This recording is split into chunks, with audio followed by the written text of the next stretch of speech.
세일산에 있는 에돔 족속의 조상 에서의 족보는 이러하고 그 자손의 이름은 이러하니라.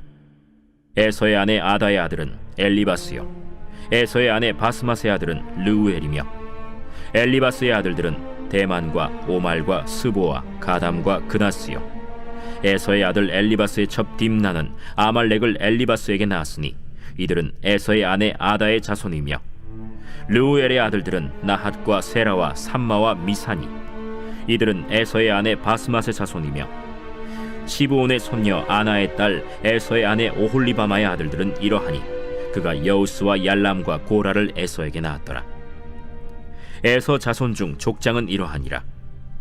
에서의 장자 엘리바스의 자손으로는 대만 족장, 오말 족장, 스보 족장, 그나스 족장과 고라 족장, 가담 족장, 아말렉 족장이니 이들은 에돔 땅에 있는 엘리바스의 족장들이요 이들은 아다의 자손이며, 에서의 아들 르우엘의 자손으로는 나핫 족장, 세라 족장, 삼마 족장, 미사 족장이니 이들은 에돔 땅에 있는 르우엘의 족장들이요 이들은 에서의 아내 바스맛의 자손이며, 에서의 아내인 오홀리바마의 아들들은 여우스 족장, 얄람 족장, 고라 족장이니 이들은 아나의 딸이요 에서의 아내인 오홀리바마로 말미암아 나온 족장들이라.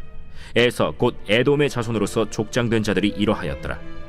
그 땅의 주민 호리 족속 세일의 자손은 로단과 소발과 시브온과 아나와 디손과 에셀과 디산이니 이들은 에돔 땅에 있는 세일의 자손 중 호리 족속의 족장들이요 로단의 자녀는 호리와 헤맘과 로단의 누이 딥나요, 소발의 자녀는 알완과 마나핫과 에발과 스보와 오남이요, 시브온의 자녀는 아야와 아나며, 이 아나는 그 아버지 시브온의 나귀를 칠 때 광야에서 온천을 발견하였고, 아나의 자녀는 디손과 오홀리바마니 오홀리바마는 아나의 딸이며, 디손의 자녀는 햄단과 에스반과 이드란과 그란이요, 에셀의 자녀는 빌한과 사완과 아간이요, 디산의 자녀는 우스와 아란이니 호리 족속의 족장들은 곧 로단 족장, 소발 족장, 시브온 족장, 아나 족장, 디손 족장, 에셀 족장, 디산 족장이라.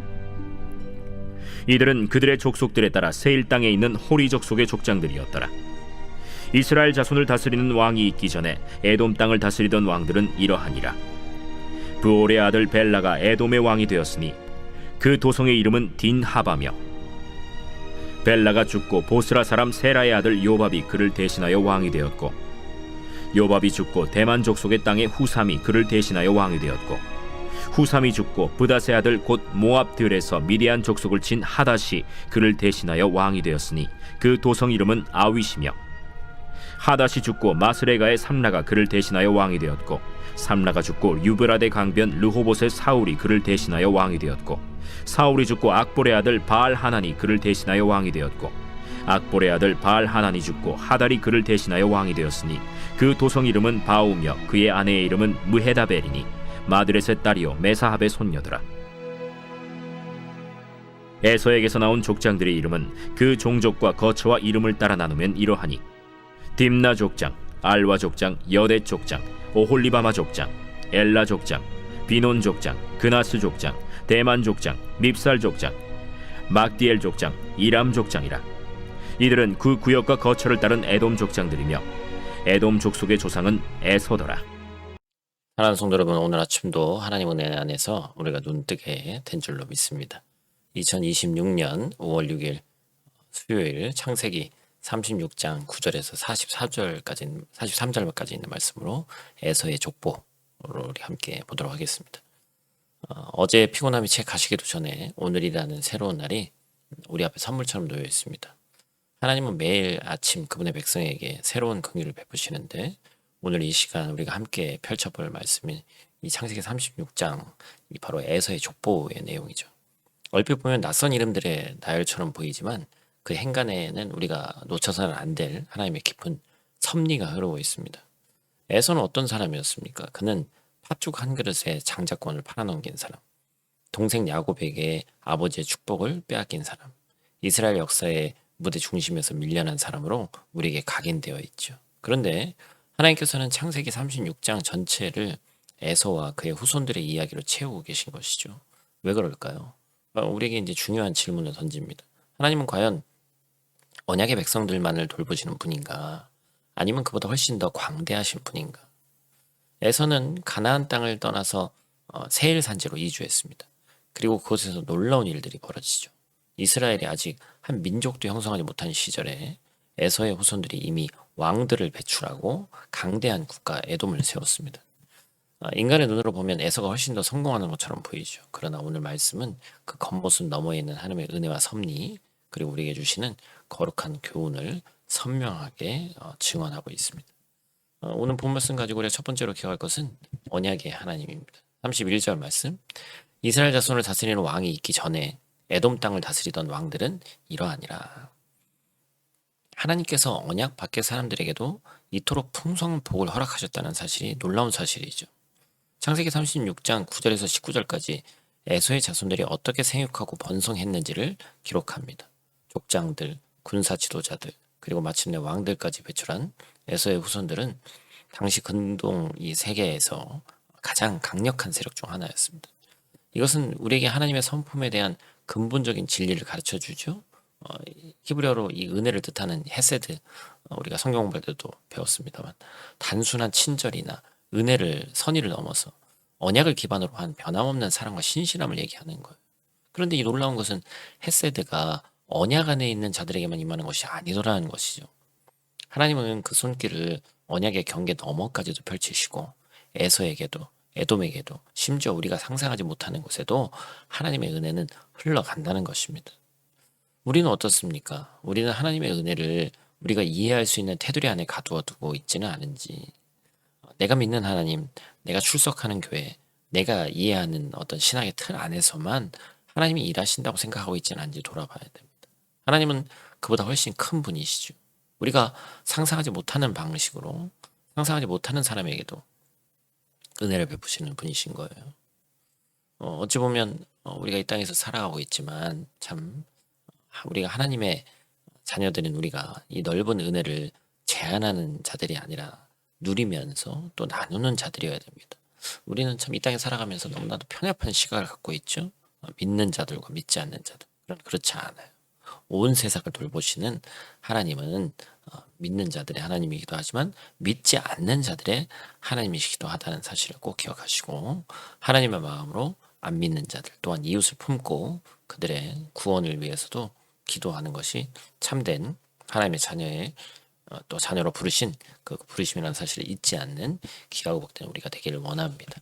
두 번째로 기억할 것은 인격의 하나님이십니다. 15절 상반절은 에서 자손의 족장들은 이러하니라 라면서 계속해서 시작하고 있는 거죠. 후반부인 20절과 43절에서 에서 족속의 왕들과 족장들의 명단을 열거합니다. 세일 지역의 원주민 호리 족속, 그리고 에서 가문에서 나온 지도자들이 줄줄이 소개되죠. 에서의 자손들은 탁월한 적응력과 통치력을 발휘하며 세상을 살아가는 데 있어서 실로 남다른 역량을 보여주었습니다. 그들은 이미 왕정 제도를 갖추었고 세상의 시각으로는 지극히 성공한 민족이었죠. 그러나 여기서 우리가 반드시 붙잡아야 될 것은 무엇입니까? 에서의 번영은 분명 하나님의 일반 은총 아래 허락된 것이지만 그것이 하나님 백성으로서의 정체성이나 언약적 삶을 대체할 수는 없다라는 것이죠. 이 성경에 나와 있는 이 족보는 단순한 혈통의 기록이 아니라고 말씀드렸습니다. 이 사람을 통해 무엇이 이어지느냐를 묻는 질문적인 것의 대답이 이 족보예요. 그렇기 때문에 이 에서의 족보에는 번영과 권세는 있지만 야곱의 이 족보에는 하나님의 언약과 구원의 역사가 이어지는 것이죠. 오늘 우리가 무엇을 후대에 물려주고 있는지, 우리 자녀들에게 물려주고 있는지 한번 돌아봐야 됩니다. 우리가 섬기는 공동체, 우리와 삶을 나누는 이웃들에게 우리는 과연 무엇을 전달하고 있는가? 에서의 후손들처럼 세상 속에서 탁월하게 적응하는 것 그 자체는 나쁜 것이 아닙니다. 하나님은 우리가 이 세상을 현명하게 살아가기를 원하시죠. 그러나 세상에 적응하는 과정에서 가장 중요한 것이 무엇인가? 즉 하나님 백성으로 순수성과 정체성을 잃어서는 안 된다라는 것입니다. 에돔을 다스리는 왕들이 이스라엘이 아직 광야에 있던 시절에 이미 강력한 왕국을 운영하고 있었고, 이것을 세상에 대비해 보면 세상은 항상 우리보다 빠르고 화려하고 효율적으로 보이죠. 그럴 때 신앙인이 조급함을 느끼기 쉽습니다. 나는 왜 이렇게 더딘가? 믿는 사람인데 왜 이거밖에 안 되는가? 흔들릴 수밖에 없어요. 그러나 하나님의 시간표는 다르다는 걸 우리가 너무나도 잘 알고 있죠. 하나님은 서두르지 않으십니다. 정직하고 신실하게 걸어가는 당신의 백성을 반드시 하나님의 때에 세우신다라는 것입니다. 에서 족속의 이름, 이 빠른 발전과 눈부신 성과를 불허하지 마시고 야곱 족속이 이어진 것은 보이지 않는 하나님의 손이었고 그 손이 마침내 온 인류의 구원자이신 예수 그리스도를 이 땅에 보내셨다는 사실을 잊지 않는 저 여러분들 되시기를 간절히 축복합니다. 말씀을 정리합니다. 하나님께서 우리에게 주신 오늘 말씀 이 족보는 그냥 단순한 이름의 나열이 아니라 하나님의 은혜가 우리의 예상보다 훨씬 광대하다는 선언이고 동시에 하나님의 백성에게 주어진 정체성의 고귀함을 일깨우는 거울입니다. 하나님은 언약 밖의 에서에게도 은혜를 베푸실 만큼 크신 분이시고 동시에 언약 안에 있는 당신의 백성 한 사람 한 사람의 삶을 인격적으로 붙드시는 분이라는 사실을 잊지 않기를 원합니다. 오늘 하루 세상이 아무리 화려하고 빠르게 달려가더라도 하나님의 손안에 있는 사람임을 우리가 기억하고 에서의 번영이 잠시 우리 눈을 현혹시킬 수 있지만 하나님의 언약 안에서 신실하게 걸어가는 우리의 발걸음이 영원한 역사를 만들고 있다는 사실 잊지 마시고 오늘도 그 길 위에서 담대하고 기쁘게 걸어가시기를 주님의 이름으로 축복합니다. 오늘 말씀 가지고 우리가 함께 나누길 원하는 것은 에서의 번영이 부려웠던 순간을 솔직히 한번 떠올려보자라는 겁니다. 오늘 조용한 시간에 최근 내가 다른 누군가의 성공이나 번영을 보면서 흔들렸던 순간을 솔직하게 한번 떠올려보시고 그리고 그 감정을 하나님 앞에 가져가시고 억누르지 말고 있는 그대로 내어드리는 신앙의 깊이를 더하는 귀하고 복된 시간 되기를 간절히 축복합니다. 우리 다 같이 있는 자리에서 함께 기도하고 마치도록 하겠습니다. 사랑이 많으신 아버지 하나님, 오늘 아침 에서의 족보를 통해서 우리에게 크고 놀라운 진리를 또 한번 가르쳐 주심에 감사를 드립니다. 하나님의 은혜가 우리의 생각보다 훨씬 크고 넓다는 것을 그리고 동시에 우리 한 사람 한 사람을 인격적으로 붙드시는 하나님의 손길이 얼마나 세밀한지를 우리가 깨닫습니다. 오늘 하루를 살아가는 이 성도들이 세상의 화려한 번영 앞에 흔들리지 않게 하시고 에서의 빠른 성공이 부럽게 느껴질 때 우리가 서 있는 언약의 자리가 얼마나 영광스러운지를 다시 한번 기억하게 하여 주시옵소서. 단지 이 땅에서 잘 살기 위해 부름받은 것이 아니라 하나님의 구원의 역사를 이어가는 거룩한 백성으로 세워졌음을 잊지 않게 하시고 오늘도 각자의 자리에서 씨름하고 있는 성도들 위해 하나님의 평강이 임하기를 원하오니 하나님 동행하여 주시옵소서. 지치고 힘든 자에게는 새 힘을, 두렵고 떨리는 자에게는 담대함을, 외롭고 고단한 자에게는 주님의 따뜻한 임재를 경험케 하여 주시옵소서. 오늘 하루가 끝날 때 우리 모두가 오늘도 하나님 손안에서 살았다는 감사를 드릴 수 있는 복된 하루 되게 하여 주시옵소서. 예수님 귀하신 이름으로 간절히 기도드립니다. 아멘.